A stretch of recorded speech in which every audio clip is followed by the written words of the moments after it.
তো একটাবার খোঁজ খবর নিলি না যে তোর মাই কেমন আছে, খোঁজ খবর তো নিলি না রে বাজান।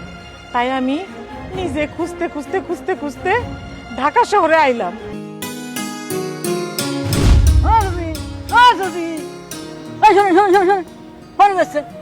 আরে বাবা, এইটা আমার পোলার বাড়ি, আমারে ঢুকতে দাও। মানুষ পাগল হয়েছে, এটা তোমার সোনার বাড়ি। বাবারে, ঠিকানা খুঁজতে খুঁজতে গলাটা শুকাইয়া কাঠ হয়ে গেছে গা, আমি আর পারতাছি না, আমার এখন ঢুকতে দাও। হ্যাঁ, তোমার ভিতরে যা দিদি, আর আমার চাকরি না যাক। ভালোই ভালোই আনতে সরো, নাইলে কিন্তু ভিডির উপরে এটা পড়বে না। ওই যে আমার পোলা অপু আইছে। বাবা অপু, স্যার দেখছেন এই মুরব্বী কি কয়, এটা নাকি তার ছেলের বাড়ি, আপনি নাকি তার ছেলে। আরে বয়স হয়ে গেছে, বুঝতে ভুল করতেছে। তুমি এক কাজ করো, তোমার নিজের ডিউটিটা করো। জি স্যার।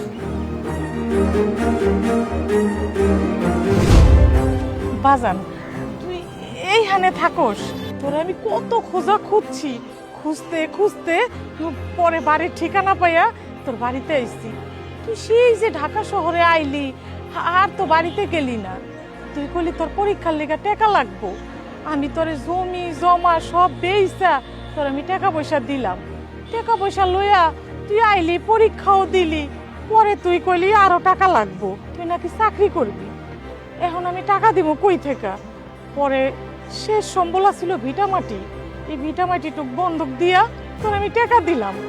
টাকা লইয়া ঢাকা শহরে আইলি, আর তো একটাবার খোঁজ খবর নিলি না যে তোর মাই কেমন আছে, খোঁজ খবর তো নিলি না রে বাজান। তাই আমি নিজে খুঁজতে খুঁজতে খুঁজতে খুঁজতে ঢাকা শহরে আইলাম, কারণ বাড়ি ভিটা তো চলেই গেছে। আমি রাস্তার ফকির হইয়া নিঃস্ব হইয়া তোরে খুঁজতে খুঁজতে আজকে এই ঢাকা শহরে। আচ্ছা, তোমাকে এই ঢাকাতে কে আসতে বলেছে? এখানে ভিক্ষা করার দরকার আছে? গ্রামে যে ভিক্ষা করতে পারলা না? বাজান এইসব তুই কি করস? তোরে পড়ালেখা করাইতে গিয়া আমি তো নিঃস্ব হয়ে গেছি, আমার তোর এখন কিছুই নাই গা। তুই আমার বাসা বাজান, তুই আমার বাসা। শোনো আম্মা, তুমি এখানে আর আসবে না। আমার বউ যদি জানে তুমি আমার মা, তাহলে আমার সংসার থাকবে না। তুমি এক কাজ করো, এই যে টাকা আছে এটা নিয়ে দেশে চলে যাও, আর কখনো এই বাসার সামনে আসবে না, ঠিক আছে? কাউরে কমু না, কাউরে কমু না বাবা, কাউরে কমু না। কথাটা যেন মনে থাকে। আমি তাহলে যাই।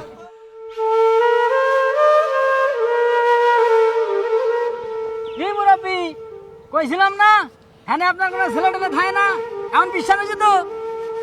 হ বাবা, বিশ্বাস হয়েছে। আসলে আমার বয়স হয়েছে তো, তাই মানুষ চিনতে ভুল করছি। তাই আমার একটা পোলা ছিল, অহনার নাই, অহনার নাই। মহান যে সব আসে। সরি, দেরি হয়ে গেল। কোনো সমস্যা নেই। মা আসতে? হ্যাঁ, মা আসছে তো। আর মায়ের জন্য তো অনেক ভালো ভালো বাজার করে আনছি আমি। আচ্ছা ঠিক আছে, তুমি বসো, আমি এক্ষুনি মাকে ডাকতেছি। মা,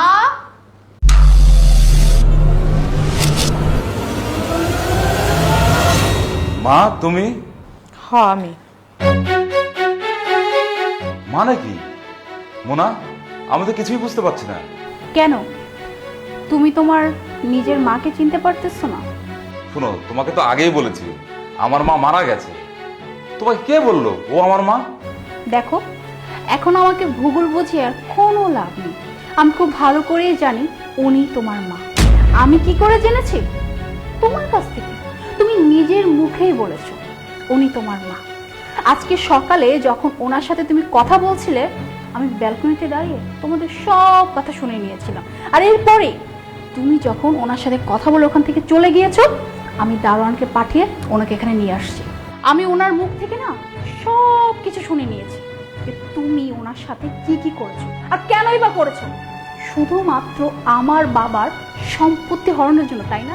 যাতে করে তুমি আমার বাবার সকল সম্পত্তি একাই ভোগ করতে পারো। আর এর জন্য তুমি এতদিন যে মিথ্যা কথা বলে আসছো, তোমার এই দুনিয়াতে কেউ নাই, না বাবা আছে না মা আছে। আর এত বড় একটা প্রতারণা তুমি আমার সাথে করলে। আরে যে ছেলে কিনা নিজের জন্মদাত্রী মাকে অস্বীকার করতে পারে, দুদিন পরে তো দেখা যাবে আমাকে অস্বীকার করে ফেলবে। তাহলে এইরকম একটা মানুষকে আমি কিভাবে বিশ্বাস করি? হ্যাঁ, এতদিন আমাকে এত বড় একটা মিথ্যা বলে আসছো শুধুমাত্র নিজের লোভের জন্য। আরে যে মা তোমাকে গর্ভে ধরে দুনিয়াতে আনছে, সেই মার সাথে তুমি এরকম একটা কাজ করতে পারলা? মোনা, বিশ্বাস করো আসলে তোমাকে অনেক ভালোবাসি। আমি তোমার সাথে পরিচয় করাতে চাইনি যে এরকম একটা মহিলা আমার মা। এই পরিচয় করালে যদি তুমি আমাকে ছেড়ে চলে যাও, এই ভয় আমি জানাইনি। তুমি প্লিজ মোনা ক্ষমা করে দাও। তাই না?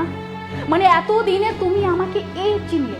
আমি তো তোমার কোনো টাকা পয়সাকে ভালোবাসি, তোমাকে ভালোবাসি। তো তোমার কি আছে বা না আছে এগুলো আমি কখনোই দেখতাম না। আর একটাবার তো বলে দেখতাম যে আমারও মা আছে একজন।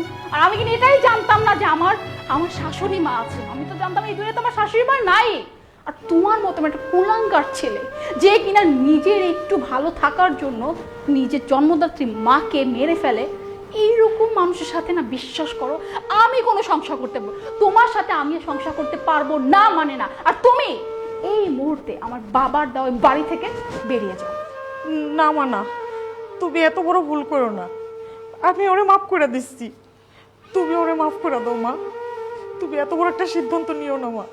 দেখো দেখো নিজের চোখে, যে মার পরিচয় দিতে এতদিন লজ্জা পেতে, সেই মা কিনা আজকে তোমার সংসার বাঁচাচ্ছে। সেই মা কিনা আজকে আমাকে অনুরোধ করতেছে যাতে করে আমি তোমাকে ছেড়ে না দিই, যাতে করে তোমার জীবন নষ্ট না হয়। আর এইরকম মানুষের সাথে তুমি এতদিন এত অপরাধ করে আসছো। শোনো, আমার সাথে যদি থাকতে হয় তোমার মার কাছে ক্ষমা চাইবে। তোমার মা যদি তোমাকে ক্ষমা করে দেয় তবেই আমি তোমার সাথে থাকবো। মা, আমি যা করছি খুব অন্যায় করছি, তোমাকে কথা দিতেছি এরকম ভুল কখনোই আর হবে না। প্লিজ মা, আমাকে ক্ষমা করে দাও। আমি নিজের মেয়ের মতো একটা বৌমা পেয়েছি, এটাই আমার সবচেয়ে বড় পাওয়া। আমি সব সময় দোয়া করি তোরা যেন ভালো থাকিস। তোরা ভালো থাকলেই সবচেয়ে বড় পাওয়া আমার। থাক মা, অনেক হয়েছে, এসব কিছু এখন বলতে হবে না। এখন আসুন বসেন। আর এই বাড়ি আজকে থেকে আপনার বাড়ি।